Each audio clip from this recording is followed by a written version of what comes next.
لەسەر دوایین ڕێکەوتنی هێزەکانی سووریای دیموکرات هەسەدە و حکوومەتی سووریا کە لە سەرەتایان بڵتنەدا ئاماژەمان پێدا وارووا کاریگەریەکانی ئەم ڕێکەوتنە لەگەڵ بەڕێز فەیسەڵ یوسف گوتەبێژی ئەنە کەسە گفتوگۆ دەکەین کە لە قامیشلۆ لەگەڵماندایە بەڕێز فەیسەڵ سڵاو ڕێز لەبارەی ئەو ڕێکەوتنەی کە کراوە ئێوە چی دەڵێن و ئایا ئەوە مانای ئارامبوونەوەی تەواوی دۆخەکەیە؟ سپاس شترا و تەماشەبان هێژارە یعنی ئێمە چه ڕێکەوتن چێ بێ عالی ئارامیەدا خەلکێ سڤیل دەماڵی خۆ دەبن کۆچبەر vەگەرن لەفکردنێک ئاوای لەشکریدا ئەوە گۆ ینی خەلک گەلێک جێ مەترسینەوە ئەو حساباتێەوە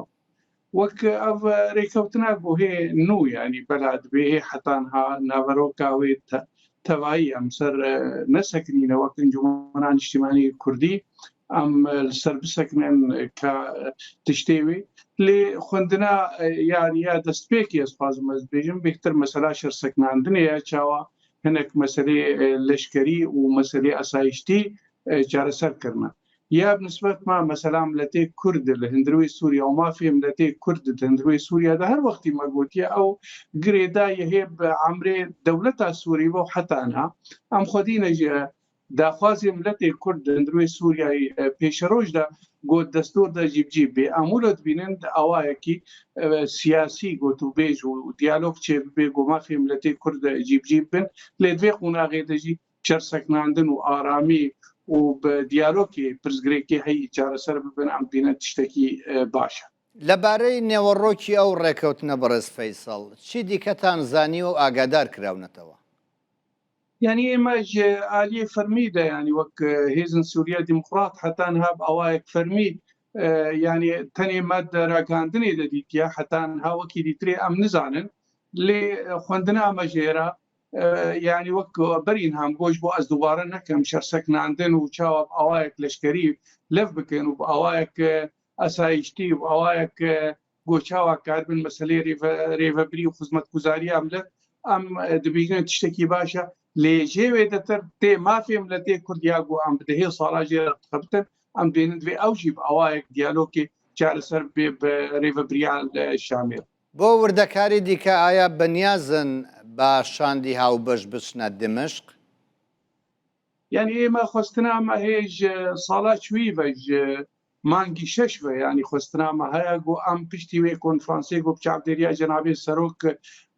کارکەتیەک هەلوەستە کوردی و نەرینە کوردی هەبەش هەیە حتا ئیرۆ ئەم خوازن ئەو شاند کارێکی بکەیت ئەمژی وەک ئەنجومەنانی نیشتیمانی کوردی وەک هێزێک سیاسی وەک پێکهاتێکی بەشێک فەراژ ملەتی کورد ئەم نونەراتیایی دلێنن هەر وەختیژی مەدەنگی خۆگەهاندە ئەم مافی ملەتی کورد دەندروی سووریا پاشەڕۆژ ملەتی کورد بەشێک سەرەکە بوو شۆرەشا سووری و بەری ناژی و هەر وەختیژی داخوازێ مەسەلا دیموکراتیەتی دەندروی سووریا و مافی ملەتی کورد ئێمە ئەم ژێرەژی ئاجا هەسن و 2012 هەبەژی ئەم نەرینا کوردی هەبەش دە پرۆگرامی مەدەێت کۆنگرێ مەدا چار کۆنگەر چێ بوون هەر وەختی ئەو نەرینا کوردی هەبەش ئەوە یا بنگە یا ئەم دانوستانێ بکار و پارال سەردکرد ئەم ڕۆژێ تێژی خوازن و ئەم دەنگێ خۆتگەێنن دریا فەضایا ڕۆدا و ئەم سپاسیا فەضایا ڕۆدا و ژیتکن ئەف کار و بار و گۆدانا گۆ ملەتی کوردی ڕۆژاوا بە تەوجیهاتی جنابی سەرۆک مەسعود و ڕێڤەبریا ڕۆدا و تەقسیر نەکردنە ئەم دەنگێ خۆتگەێنن جارێکە دیترێ دەرفەتا ئیرۆیا هەری سەرەکەیە گۆ ملەتێمە ببێ شریک دەندروی سووریا دە دیالۆکی پیشان ئەم کار بن دانوستانێ بکەن گۆ ئەف مەسەلە چارەسەر بن بەڵێ بەرز فێسەڵ ئەوەی کام ڕۆژانە زۆر پرسیار دەکرێت ئەوەیە ئایا کورد دەسەڵاتێکی خۆڕێبەری دەمێنێ بۆ ناوچەکانی لە ڕۆژاوای کوردستان؟ ئێمە نەرینامەیە کوردی هەبەش هەرۆختیان تەکەزیتکەن سووریەک نەناوەندی چما ئەم نەناوەندیش بەرگۆ یان یا ناوەندی یا گۆ باس و ئەسەد دەستهلات بوون سووریا و ئێران بوو ئیرۆژیان بێژن سووریا بنگەهای وەختێک بۆ چێ بوو سەر پێکهاتا چێ بوو پێکهاتێ ملەتی کورد وەک پێکهاتێک ڕەسەن سەر عەردەی خۆیان گەلێک ینی زۆر و زڵم و تعدەلێ بوو سیاساتی ئارمانجکردنایە ئەم بێژن مەسەلا نەناوەندی ملەتی کورد ئیتارێ نەناوەندیە دەدوێت چارەسەری ببێ دەڤەرێوێ کۆبانێ جەزیرێ ئافرین جهەیە کوردێک بۆ هەی دەوێت شریک بن هەندروی سووریا و لۆ بیر و باوەریەمە هەنە هەگەر کورد بمافێخوا وەک پێک هاتەکی شەه نەبن نە لە ئالیکی تەنێ لە دەڤەرەکێ بێ دەڤەرێری ترێ تەڤایی هەفتورە ئەوا گۆکار بن بمافێ خۆشا بن دەستورا سووریدا ئەوایەک سە بە هەڵبژارتن چێت بن زمانی کوردیە مافێ کوردی سیاسیە مافێ کوردی ئێ وەک ناناڤەندی حەقێوی دجهەیە شتێک بۆ تێدا سەرەواتێەوە تشتێ هەی حەقێوی تێدایە حتا چاودێریات جێ هەی دەڤەرێ دەتمامی دوێ مافێوینا هەبێ و خودی بێ و شریک بێ دەستهلاتێ دە نەتەنێت دەڤەرێخوا لە سووریا تمامیش بەرەقیان بێژن سووریەک نەناڤەندی دوێ ئەم دەڤەرێ خۆدا و سووریا تمامی دەژی خودی ماوتن تایبەت بە ئاوارەکان ژمارەی ئاوارەکان چەندە کە دەبێ بگەڕێنەوە ناوچەکانیان بە پێی ڕێکەوتنەکە ینی ئێمە ینی ئاوارەکانی حتانها ینی ئێوام دزانن ینی هێج 2019 بە خەلکێ سرێکانی حتانها زێدەی 6,000 ئینسان ئێگۆ بدەرە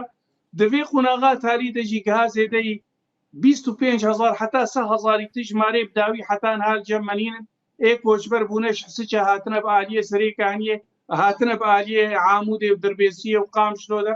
یعنی کۆچبەر گەلەکەن و دوێ ناوێرەژی بووە ژێر حەتیە و سپاسیە ئەو خێرخوازیە بەرزانیە گۆ ئیرۆ ئاریکاریە خەلکێرەتکێ بخاسی وێناژی ڕۆدا و تشتێک بۆ کاری بۆ ئاریکاریە بکێ ئەژبیر نەکەم دۆر پێشکردنا کۆبانێ حتا ئیرۆ